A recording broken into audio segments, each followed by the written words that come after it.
Teaching academy के online platform पर आप लोग का स्वागत है। मैं पीके भारती सर आप लोग के बीच जेटेट का बैच लेकर आए हुए हैं। इतिहास का पहला टॉपिक हो चुका है और हम लोग आगे देखेंगे दूसरा टॉपिक हम लोग का क्या है। पहला टॉपिक था हम लोग का इतिहास का स्रोत, प्राचीन भारत का इतिहास का स्रोत। हम लोग पहला टॉपिक खत्म कर चुके हैं, समाप्त कर चुके हैं। उसका ऑब्जेक्टिव भी हो चुका है, बहुत वीवीआई ऑब्जेक्टिव है। आप लोग तीनों वीडियो देखिए, उसके बाद ऑब्जेक्टिव देखिए। देखिए पूरा चैप्टर क्लियरेंस हो जाएगा और उससे बाहर कोई क्वेश्चन आने वाला नहीं है। सारा स्टेट का क्वेश्चन करवा दिया गया है। आप लोग पढ़िए और टीचिंग एकेडमी के प्लेटफॉर्म से जुड़िए। पूरा कोर्स कंप्लीट करवाया जाएगा। हम लोग अब देखते हैं कि प्रारंभिक समाज, कृषि, पशुपालन, नगरीकरण, जीवन के आयाम, ये सारा चैप्टर 6 क्लास के एनसीईआरटी बुक में दिया गया है। आपका 2, 3 और 4 चैप्टर नंबर आप पढ़िएगा तो आप देखिएगा क्या कि ये सारा चैप्टर एनसीईआरटी में दिया गया है। तो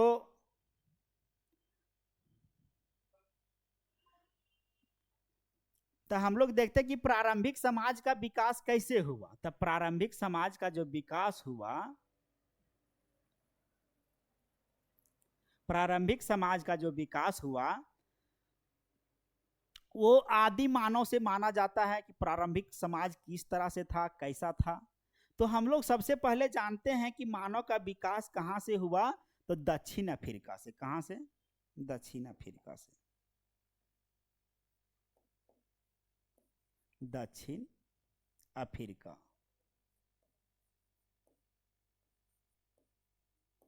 दक्षिण अफ्रीका से हुआ। और दक्षिण अफ्रीका में कौन सा मानव का विकास हुआ, तो ऑस्ट्रेलोपैथिकस का मानव का विकास हुआ। कौन सा मानव? ऑस्ट्रेलोपैथिकस का मानव का विकास हुआ। एक गाया मानव जिम्नोथेरेपस मानव। कौन सा मानव? जिम्नोथेरेपस मानव।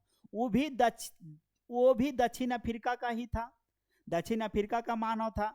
उसके बाद एक मानव आता है आपका जावा मानव। ये जावा मानव जो है सो आपका कहाँ का? जावा का था। जावा मानव कहाँ का था? जावा का था। उसके बाद एक आता है आपका मानव पेकिंग मानव।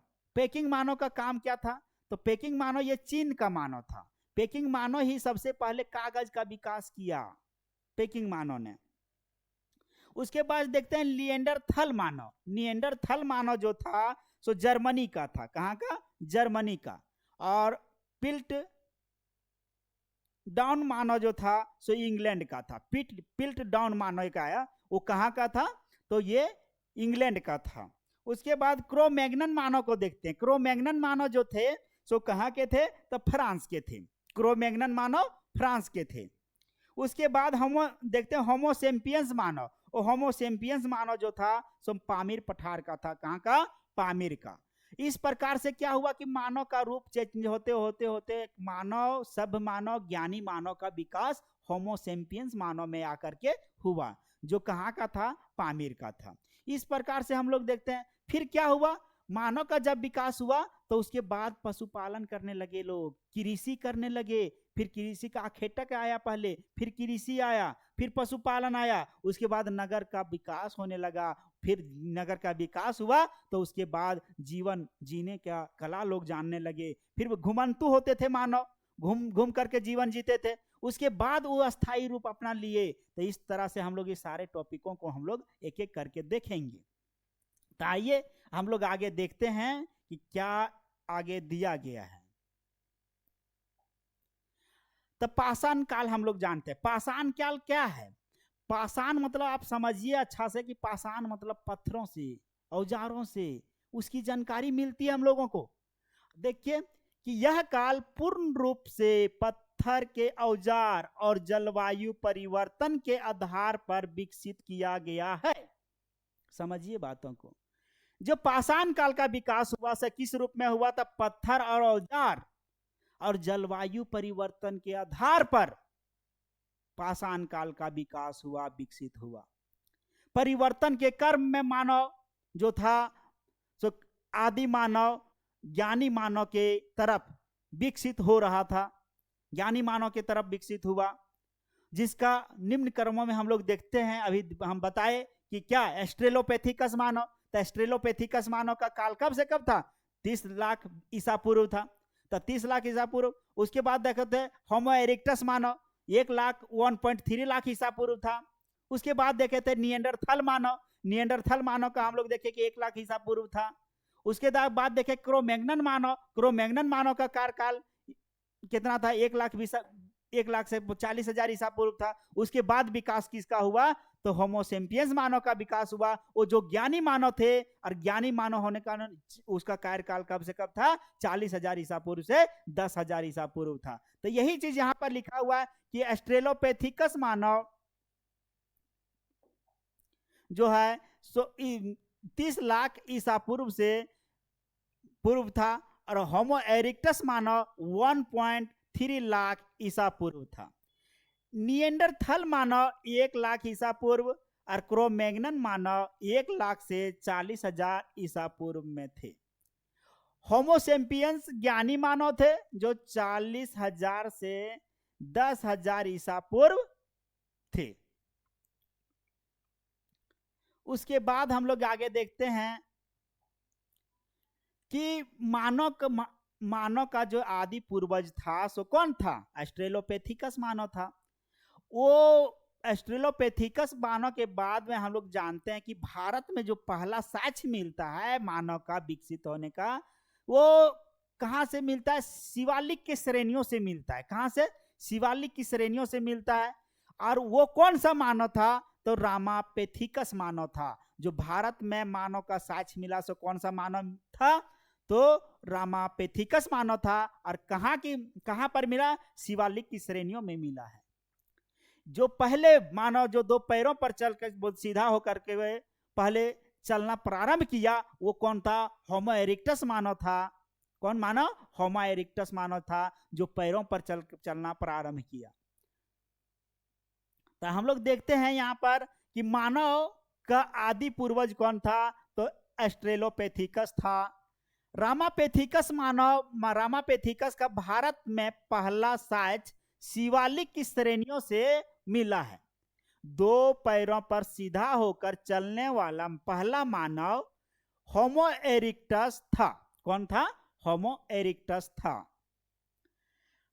पहला मानव का पहला प्रमाण विश्व के संदर्भ में कहां पर? तो दक्षिण अफ्रीका में मिलता है। और ये दक्षिण अफ्रीका में जो मानव मिलता है वो कौन था? तो एस्ट्रेलोपैथिकस मानव था।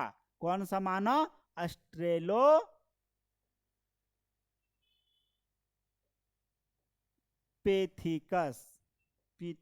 मानव था।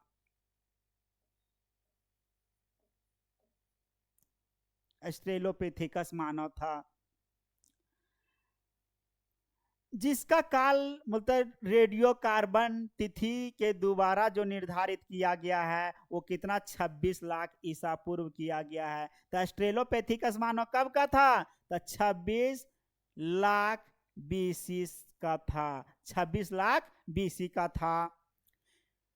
लेकिन भारत में जो मानव का विकास हुआ उसके बारे में हम लोग जानते हैं।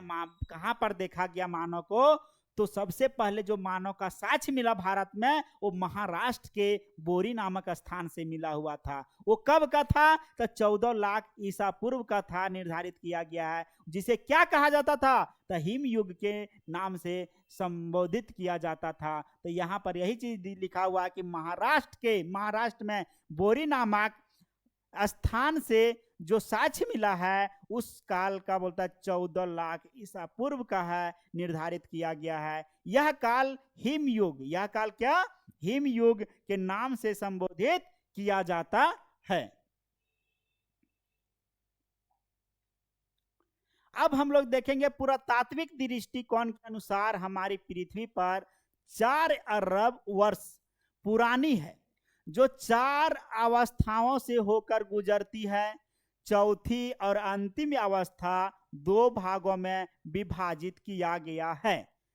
होलोसिन नूतनतम काल, होलोसिन काल, फिर प्लास्टोसिन काल, जिसे प्लास्टोसिन काल, अति नूतन काल, नूतनतम काल और अति नूतनतम काल होता है अति नूतनतम काल, होलोसिन काल और प्लास्टोसिन काल। तो हम लोग देखे प्लास्टोसिन काल 2 कालों में बांट दिया गया। अब देखते हैं कि मानव और स्तनधारी जीव का जन्म सर्वप्रथम प्लास्टोसिन काल में हुआ था। किस काल में? तो प्लास्टोसिन काल में हुआ था। तो मानव का स्तनधारी मतलब स्तनधारी लोग मानव का जो विकास हुआ सर्वप्रथम तो प्लास्टोसिन काल में हुआ था। पाषाण काल के बारे में सर्वप्रथम किसने जानकारी देता है? तो रॉबर्ट ब्रूसफुट ने देता है। क्वेश्चन बहुत इंपॉर्टेंट है कि पाषाण काल की जो जानकारी देती है सो कौन देता है? रॉबर्ट ब्रूसफुट ने देता है। कब दिया है जानकारी? 1863 ईस्वी में दिया है। और ये बोलता है मद्रास के समीप हम लोग का पलवरम नामक स्थान से इसका साक्ष्य मिलता है। कुछ इसका साक्ष्य का पता चलता है। यहाँ पर यही चीज लिखा हुआ है कि 1863 में जानकारी प्रस्तुत किया गया। रॉबर्ट ब्रूसफुट ने पता लगाया कि पाषाण काल के बारे में कब? 1863 ईस्वी में मद्रास के समीप पलवरम नामक स्थान से बोलता है इनको कुछ साक्ष्य प्राप्त हुआ था, जिसके आधार पर पाषाण काल का निर्धारण किया गया है। अध्ययन की सुविधा के लिए इसको हम लोग 3 भागों में विभाजित करते हैं। तो हम लोग क्या देखे कि पाषाण काल को कितने भागों में बांटा गया? 3 भागों में। पाषाण काल को कितने भागों में बांटा गया? पाषाण काल को कितने भागों में बांटा गया? तो 3 भागों में बांट करके हम लोग देखते हैं। पहला कौन सा? पूरा पाषाण काल, पूरा पाषाण काल।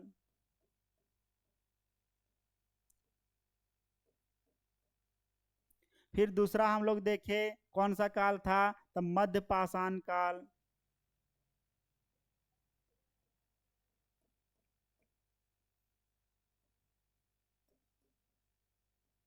फिर तीसरा हम लोग देखे कि कौन सा है? नवपाषाण काल।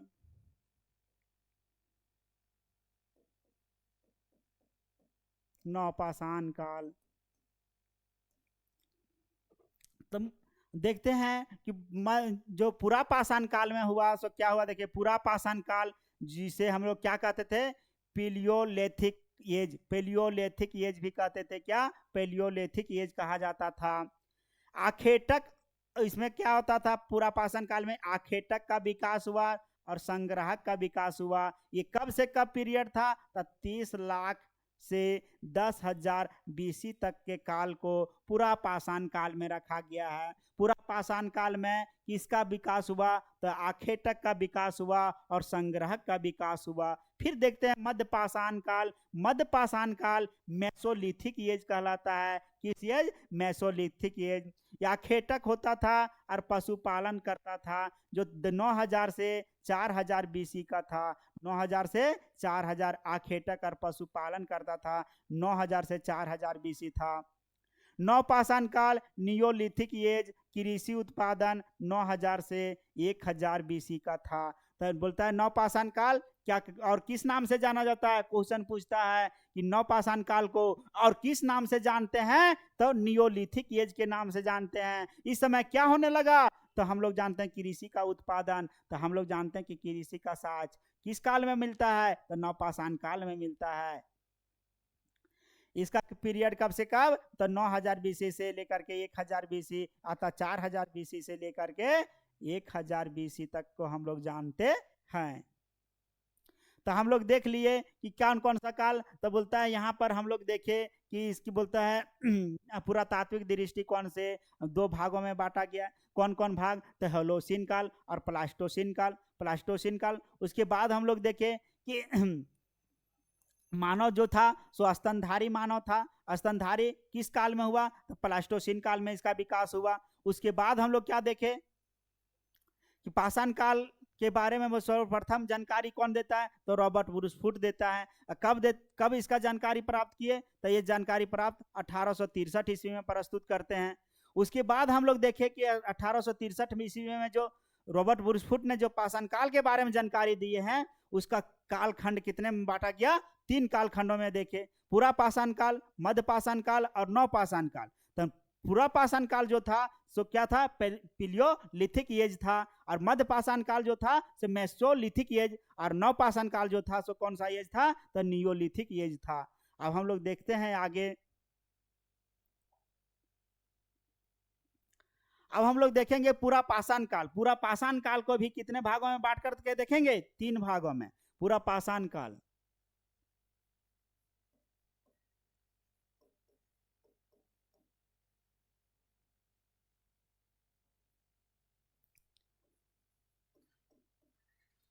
पूरा पाषाण काल, पूरा पाषाण काल पहला कौन है, तो निम्न पूरा पाषाण काल, निम्न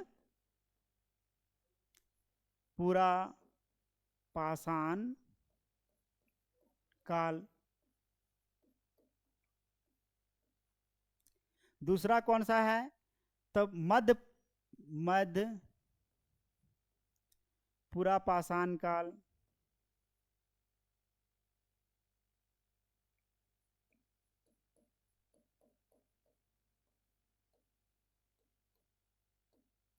तीसरा कौन सा है, तो हम लोग देखते हैं उच्च पूरा पाषाण काल।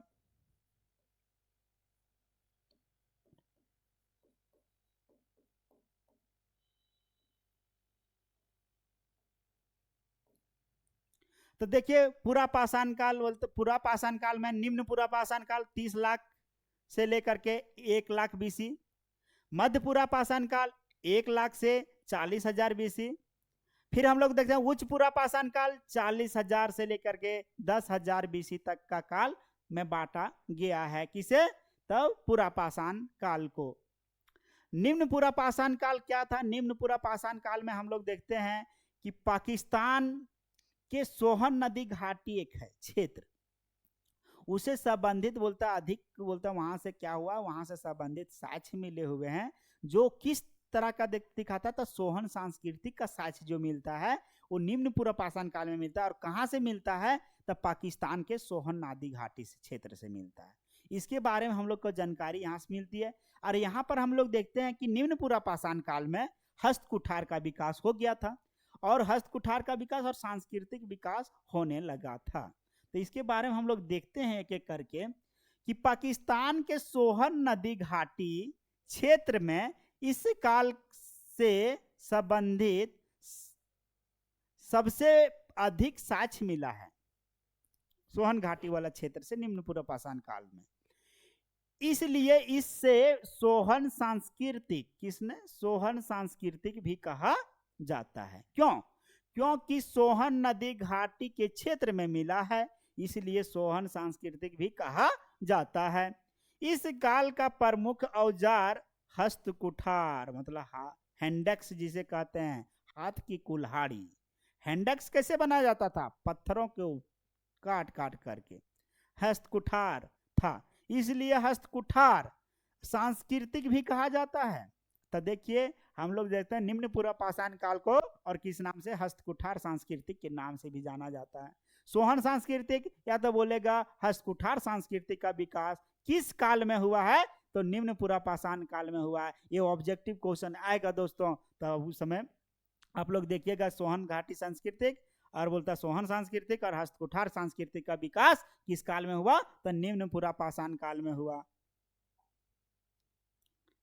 अब देखेंगे मध्य पूर्व पाषाण काल। तो इस मध्य पूर्व पाषाण काल के बारे में हम लोग देखते हैं कि इस काल में प्रमुख बोलता है विशेषता है इस काल का जो सो वाटिकस उद्योग का विकास होने लगा इस समय। और बोलता है जलधारों का प्रवाह जो था सो बड़े बड़े पत्थरों से बोलता है घिसका कर उसको छोटे छोटे खिलौना में बदल दिया गया, और बदलने के बाद हम लोग देखते हैं इसका समकक्ष विकास हुआ।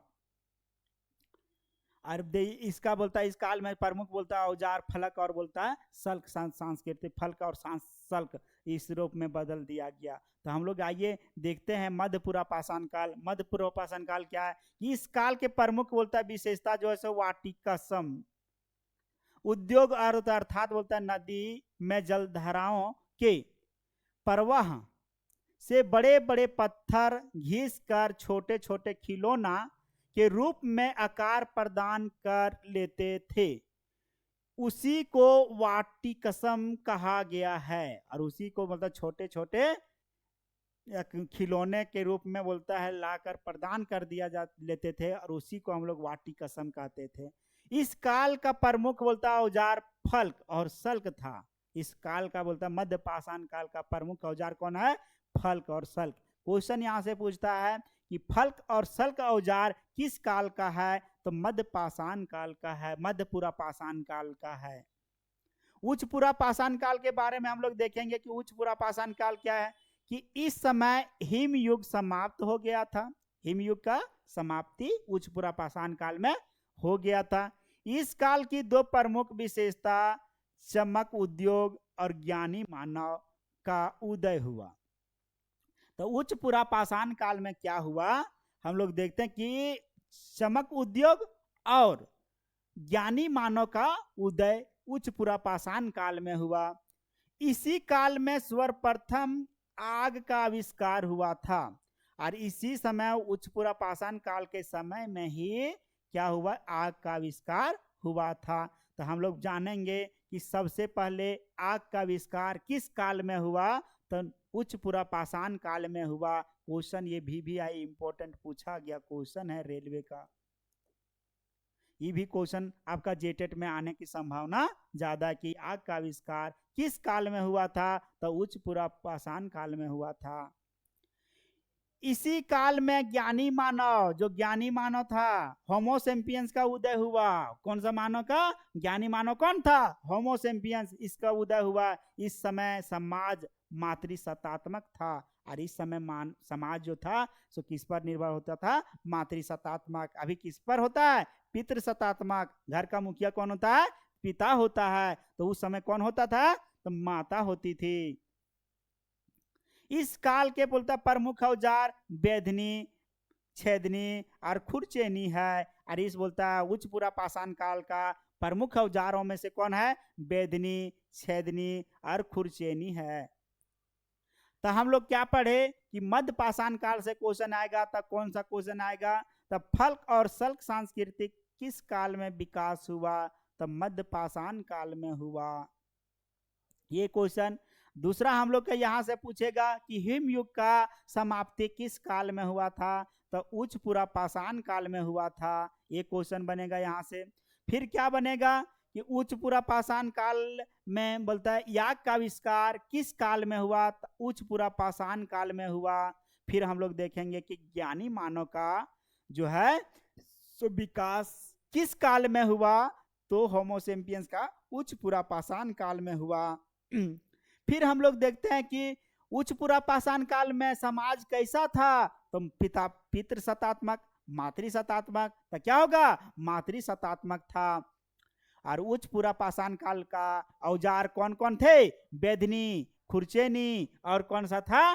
तो हम लोग छेदनी, बेधनी, छेदनी और खुरचेनी था। यहाँ तक दोस्त क्लियर हो गया टॉपिक। तो आगे हम लोग देखते हैं मध्य पाषाण काल। अब देखेंगे मध्य पाषाण काल।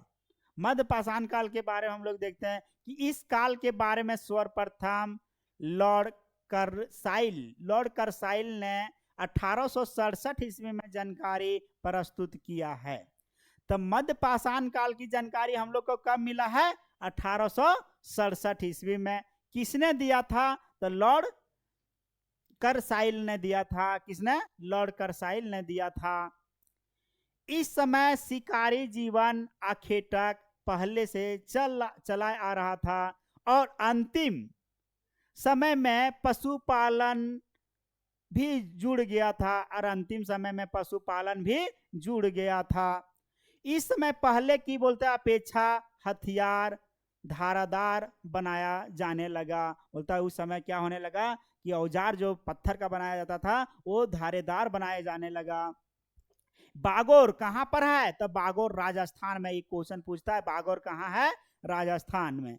और बोलता है आदमगढ़, आदमगढ़ कहाँ है? तो ये आदमगढ़ जो है सो आपका मध्य प्रदेश में है। ये क्वेश्चन पूछता है कि बागोर और आदमगढ़ कहाँ है? तो बागोर राजस्थान में होगा, लेकिन आदमगढ़ कहाँ हो जाएगा? तो मध्य प्रदेश में। सर्वप्रथम पशुपालन का साक्ष्य प्राप्त होता है, और सर्वप्रथम पशुओं पालन का साक्ष्य कहाँ से मिलता है?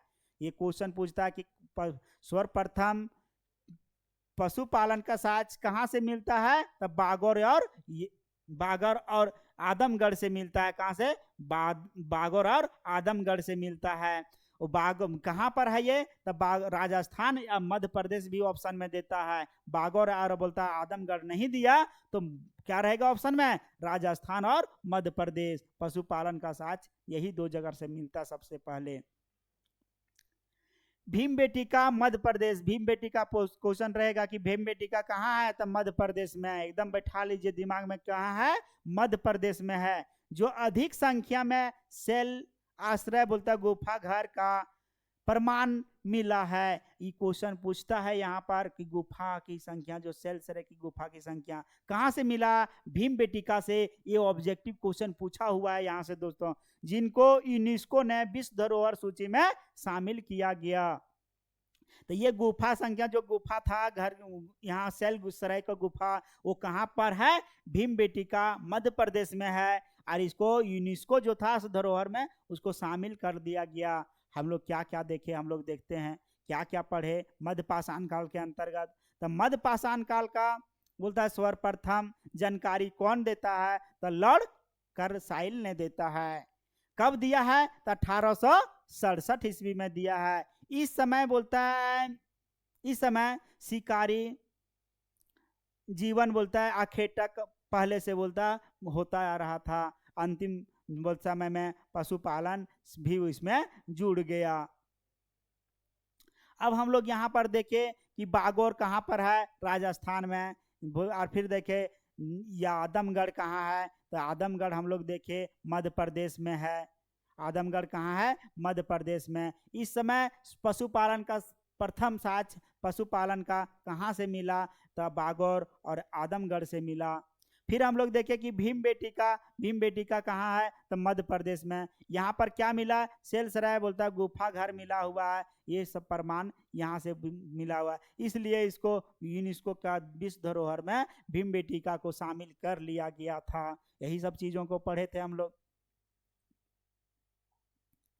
आगे हम लोग देखते हैं नवपाषाण काल। अब नवपाषाण काल के बारे में हम लोग जानेंगे कि करके नवपाषाण काल क्या है। इस काल के बारे में सर्वप्रथम सर जॉन लुवाक ने 1865 में जानकारी प्रस्तुत किया था। अब हम लोग देखिए यहाँ पर क्या हम लोग जाने कि इस काल में नवपाषाण काल के बारे में सर्वप्रथम जानकारी कौन देता है? तो सर जॉन लुवाक ने देता है। कब दिया था? 1865 ईस्वी में दिया था। यह काल पूर्व की बोलता है अपेक्षा विकसित काल था। बोलता है सबसे जो उन्हें काल उधर जो उच्च पूरा पाषाण काल सब देखे उसके से विकसित काल था। जीवन अस्थायी हो गया था। कृषि कार्य भी प्रारंभ हो चुका था। बोलते कृषि कार्य यहाँ से प्रारंभ हो चुका था। इस काल में सबसे तेज औजार बनने लगा था, और इस काल में नवपाषाण काल में सबसे तेज औजार बनने लगा था। कुछ महत्वपूर्ण स्थल का वर्णन जो दिया गया है, जैसे हम लोग देखे थे मेहरगढ़ कहाँ है? तो मेहरगढ़ पाकिस्तान के बलूचिस्तान में अवस्थित है। मेहरगढ़ कहाँ है? क्वेश्चन पूछेगा मेहरगढ़ कहाँ? पाकिस्तान के बलूचिस्तान नामक स्थान पर है। यहाँ से सर्वप्रथम कृषि कार्य मतलब कृषि का कार्य करने का प्रमाण मिलता है। मतलब किसान कैसे कैसे अपना काम करते थे उसका प्रमाण कहाँ से मिलता है? तो हम लोग को मेहरगढ़ से मिलता है। कृषि कार्य करने का प्रमाण कहाँ से मिलता है? तो मेहरगढ़ से मिलता है। यहाँ से जौ और गेहूं का पहला साक्ष्य मिला है। जौ और गेहूं का पहला साक्ष्य मेहरगढ़ से मिला है, जिसका काल 7000 BC माना जाता है। तो गेहूं और चावल का जो साक्ष्य मिला कब? तो 7000 BC में। कहाँ से मिला? मेहरगढ़ से मिला है। भारत में सर्वप्रथम फारस के रूप में गेहूं के बारे में जानकारी मिलती है। सबसे पहले बोलता भारत में गेहूं का साइज का प्रमाण कहाँ से मिला, तो फारस से मिला था। बुर्ज हम के बारे में देखेंगे। बुर्ज हम कहाँ है, तो बुर्ज हम कश्मीर में अवस्थित है। यहाँ से क्या मिला है, तो गर्तवास का प्रमाण मिला हुआ है। गर्तवास का प्रमाण बहुत इंपॉर्टेंट क्वेश्चन है। गर्तवास का प्रमाण कहाँ से मिला हुआ है, तो बुर्ज हम से मिला हुआ है। यहाँ से बोलता है मालिक के साथ यहाँ देखिए कुछ लिख दिया, कुत्ते का दफनाने का साज, कुत्ते का दफनाने का साज, दफनाए जाने का प्रमाण मिलता है। यहाँ क्या होगा, कुत्ते को दफनाए जाने का साज कहाँ से मिलता है, बुर्ज हम से मिलता है। बुर्ज हम कहाँ पे है, कश्मीर में है। बुर्ज हम से क्या प्रमाण मिलता है, तो गर्तवास का प्रमाण मिलता है। क्वेश्चन ऐसे पूछता है कि गर्तवास का प्रमाण कहाँ से मिला है, तो बुर्ज हम से मिला है।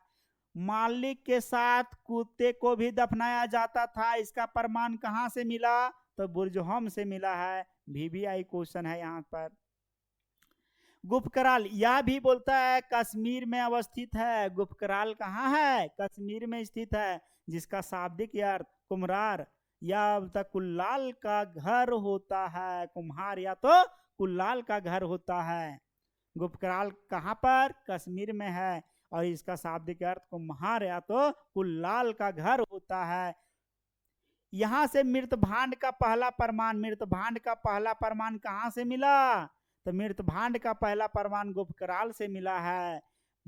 गुफकराल से बोलता मृत भांड का पहला प्रमाण कहाँ से मिला, गुफकराल से मिला हुआ है। एकदम VVI क्वेश्चन है दोस्तों, ये वाला क्वेश्चन पूछा गया क्वेश्चन है आपका जेटेट। पिछला बार जो जेटेट हुआ था आपका 2013 में, उस समय पूछा गया था कि मृत भांड का पहला प्रमाण कहाँ से प्राप्त हुआ है, तो गुफकराल से प्राप्त हुआ है। गर्तवास यहाँ भी मिला हुआ है, और गर्तवास यहाँ पर भी मिला हुआ है। गुफकराल में भी बोलता है, गुफकराल में भी गर्तवास का प्रमाण मिला हुआ है, लेकिन सबसे पहले कहाँ, तो गर्तवास का प्रमाण कश्मीर में बुर्ज हम में मिला हुआ है। चिक्की नेवासा बोलता है यह कर्नाटक में है। कहाँ है, चिक्की नेवासा कर्नाटक में है। यहाँ से बस्ती और राख के ढेर मिलता है, और यहाँ से बस्ती और राख का ढेर मिलता कहाँ से, तो चिक्की नेवासा से मिलता है। कोलडीहवा के बारे में हम लोग जानेंगे के करके कि कोलडीहवा कहाँ किया। यह उत्तर प्रदेश के मिर्जापुर, बोलता उत्तर प्रदेश के कहा, मिर्जापुर जिला में बेलन घाटी में अवस्थित है। कहाँ पर, तो मिर्जापुर। बोलता है कि कोलडीहवा कहाँ है, तो उत्तर प्रदेश के मिर्जापुर जिला के बेलन घाटी में अवस्थित है। और यहाँ से क्या मिला हुआ है, तो चावल के 2 प्रजातियां का साक्ष मिला हुआ है, जो कब का है, तो 6000 BC का है। तो देखे कि चावल के 2 प्रजाति का साक्ष कहाँ से, तो हम लोग देखें कोलडीहवा से मिला हुआ है। देखिए यहाँ पर गलत है थोड़ा सा, कोलडीहवा से मिला हुआ है। चिरांद बोलता है यह बिहार के सारण जिला में अवस्थित है। बोलता चिरांद कहाँ है, तो बिहार के सारण जिला में अवस्थित है। दोस्तों ये चैप्टर बहुत इंपॉर्टेंट है जेटेट के लिए, यहाँ से क्वेश्चन एनी हाउ पूछा ही जाता है, इसलिए आप लोग इसको अच्छे से कीजिएगा। ये चैप्टर यहाँ समाप्त होता है। हम लोग आगे देखेंगे ऑब्जेक्टिव क्वेश्चनों को, और आगे हम लोग करते हैं ऑब्जेक्टिव क्वेश्चन इस चैप्टर का। अब देखिए जो चीजों को पढ़ाए वही चीज यहाँ पे आएगा। तो खदानों की कृषि सर्वप्रथम प्रारंभ हुई थी। खदानों की कृषि सर्वप्रथम कहाँ से प्राप्त हुई थी, बताइए आप लोग कि खदानों की कृषि सर्वप्रथम प्रारंभ हुई थी। तो कब हुई थी कृषि कार्य, तो हम लोग देखे थे कि नवपाषाण काल से प्रारंभ हुई थी। कब से, नवपाषाण काल अभी पढ़े हैं। भीम बेटिका किस के लिए प्रसिद्ध है, बताइए। अब भीम बेटिका जो है किसके लिए प्रसिद्ध है? अभी हम लोग देखे गुफाओं के शैल चित्र के लिए प्रसिद्ध है। किसके लिए? गुफाओं के शैल चित्र के लिए प्रसिद्ध है। मध्य पाषाण काल में हम लोग मध्य पाषाण काल क्या देखे थे? तो मध्य पाषाण काल के बारे में हम लोग जानते हैं कि हुमा से शल्क और फल्क सांस्कृतिक मिली हुई थी।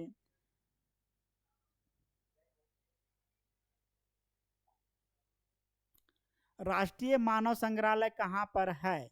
तो राष्ट्रीय मानव संग्रहालय कहाँ पर है? भोपाल में है। राष्ट्रीय मानव संग्रहालय कहाँ है? भोपाल में है। गर्त आवास के साक्ष प्राप्त हुए हैं। तो गर्त आवास के साक्ष बताइए, अभी हम देखे हैं कहाँ से मिला हुआ है? बुर्जहोम से मिला हुआ है। अभी बोल रहे थे गर्तवास के साक्ष कहाँ से प्राप्त हुआ है? तो बुर्जहोम से प्राप्त हुआ है। भारतीय उपमहाद्वीप में कृषि के प्राचीनतम साक्ष कहाँ से मिला हुआ है? तो बताइए कृषि के प्राचीनतम साक्ष कहाँ से? आप लोग बताइए कहाँ से मिला हुआ था कृषि का साक्ष? मेहरगढ़ से। कहाँ से? मेहरगढ़ से मिला हुआ है। पशुओं के पालतू बनाए जाने का प्राचीनतम साक्ष्य किन दो स्थानों से प्राप्त होता है? तो बताइए, अभी क्वेश्चन हम लोग देखे थे कहां पर था? राजस्थान और मध्य प्रदेश। तो कौन सा होगा बताइए? यहाँ पर आप लोग के पशु बोलता पशुओं के पालतू बनाए जाने का जो प्रमाण मिला हुआ है कहाँ से मिला हुआ है? तो बताइए आप लोग कि कहाँ से मिला हुआ है? तो बागर और आदमगढ़ से मिला हुआ है। बागर और आदमगढ़ से। निम्न में से कौन सा स्थल प्रागैतिहासिक चित्रकला के लिए प्रसिद्ध है? तो बताइए निम्न में से कौन सा स्थल प्रागैतिहासिक चित्रकला के लिए प्रसिद्ध है?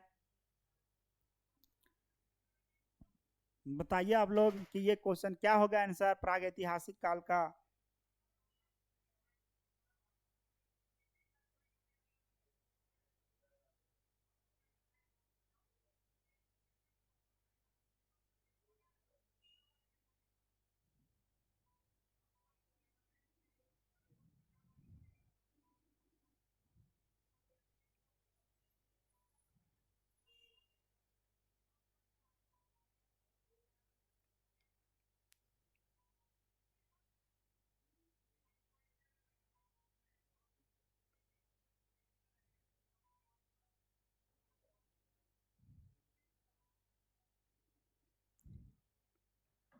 तो हम लोग जानते हैं कि निम्न में से कौन सा बोलता स्थल प्रागैतिहासिक काल के चित्रकला के लिए प्रसिद्ध है? तो चित्रकला हम लोग जानते हैं कि भीमबेटिका है। मानव द्वारा सर्वप्रथम प्रयुक्त अनाज था, कौन सा था मानव द्वारा? तो जौ। कौन सा था? जौ था। नवपाषाण युग की बोलता समाप्ति के बाद सबसे पहले धातु का प्रयोग हुआ था। तो तांबा धातु का सबसे पहले प्रयोग हुआ था। निम्नलिखित में से किस स्थल से मानव कंकाल के साथ कुत्ते दफनाए जाने का साक्ष्य मिलता है? तो बताइए कहां पर मिला हुआ था मानव के साथ में कुत्ते का दफनाए जाने का साक्ष्य? हम लोग जानते हैं बुर्जहोम से मिला हुआ था। मानव का आदि पूर्वज ऑस्ट्रेलोपैथिकस था। जो मानव का जन्म किस काल में हुआ था? तो बताइए किस काल में होगा? प्लास्टोसीन काल में हुआ था। किस काल में? प्लास्टोसीन काल में हुआ था। बताइए 40,000 बीसी से 10,000 बीसी के बीच जन्म हुआ था। तो किसका हुआ था 40,000 से 10,000 ईसा पूर्व में? होमो सेम्पियंस का हुआ था। किसका? होमो सेम्पियंस मानव का विकास हुआ था। सेल्सरे गुफा घर बोलता सेल्सरे गुफा घर का प्रमाण सबसे पहले अधिक मिला हुआ है। बताइए आप लोग कहाँ से मिला हुआ है? तो भीम बेटिका से मिला हुआ है। कहाँ से? भीम बेटिका से मिला हुआ है। कोल्डिहिवा से सर्वप्रथम चावल के परमान और चिरांद से हड्डी के औजार मिला है, तो मालिक के शव के साथ कुत्ता दफनाए जाने का प्रमाण कहाँ से मिला हुआ है? तो कहाँ से मिला हुआ था? हम लोग देखते हैं कहाँ से, मेहरगढ़ में दफनाया गया था। पाषाण काल के बोलता बारे में सर्वप्रथम जानकारी प्रस्तुत किया गया है, तो कौन प्रस्तुत किया था पाषाण काल के बारे में? तो रॉबर्ट ब्रूसफुट ने कब? 1867 में इसका जानकारी दिया था। पाषाणकालीन बिहार का वह स्थान जहां से हिरण की हड्डी, कौन सा? हिरण का हड्डी का औजार सबसे पहले अधिक मिला है, तो चिरांद से मिला है। कहां से? चिरांद से मिला हुआ है। चावल की दो प्रजाति का पहला प्रमाण कहां से मिला हुआ है? तो बताइए कहां से? चावल का दो प्रमाण हम लोग का कहां से मिला हुआ था? तो चावल का प्रमाण हम लोग का कहां से? मेहरगढ़ से मिला हुआ था।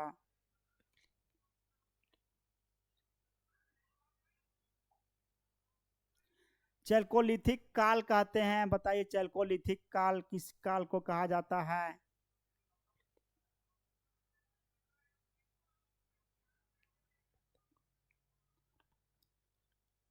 तो चैल्कोलिथिक काल पाषाण काल को कहा जाता है। यहीं पर समाप्त होता है दोस्तों आप लोग का चैप्टर